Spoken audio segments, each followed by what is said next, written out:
ഞങ്ങൾ ആദ്യമായിട്ടാണ് ജപ്പാനിൽ. എൻ്റെ ഫസ്റ്റ് ഹോളിഡേ ആണ് ഞങ്ങളുടെ ആദ്യത്തെ.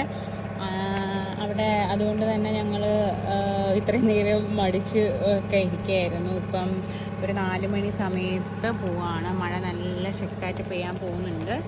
മഴ നന്നായിട്ട് പെയ്യുന്നുണ്ട്. ഞാൻ മുമ്പ് മെൻഷൻ ചെയ്തിട്ടുള്ള പോലെ ഞങ്ങളുടെ വീടിൻ്റെ മുറ്റത്തുള്ള പാർക്കാണിത്. ഞങ്ങളുടെ വീടിൻ്റെ ഫ്രണ്ടിലുള്ളതാണ്. ഇവിടെ കൂടി പോവാണ്. മഴയത്തുള്ള കൂടെ എടുക്കുന്നില്ലേ? മഴ നനയണ്ട, ആദ്യത്തെ മഴയല്ലേ. അതെ, പറഞ്ഞ പോലെ തന്നെ ആദ്യത്തെ മഴ ആയതുകൊണ്ട് തന്നെ ഞങ്ങൾ അങ്ങനെ നനയുന്നില്ല. കാരണം നമ്മൾ ഈ ക്ലൈമറ്റുമായിട്ട് അഡ്ജസ്റ്റ് ചെയ്ത് വരുന്നതേ ഉള്ളൂ. സോ അതുകൊണ്ട് തന്നെ മഴയൊക്കെ അധികം നനയാതെ ഞങ്ങൾ ശ്രദ്ധിക്കുന്നുണ്ട്. ഇത് ഞങ്ങളുടെ ഇതിൽ നിന്ന് നേരെ ഓപ്പോസിറ്റുള്ളൊരു വ്യൂ ആണ്. അവിടെ എന്തൊക്കെയോ ഉണ്ട്. ഞങ്ങൾ ഇവിടെ ഒന്നും പോയിട്ടില്ല. ജപ്പാനിലെ പക്ക ട്രഡീഷണൽ സ്റ്റൈലുള്ള വീടുകളാണ്. മഴയത്ത് ഇങ്ങനെ ഞങ്ങൾ പോയിക്കൊണ്ടിരിക്കുകയാണ്.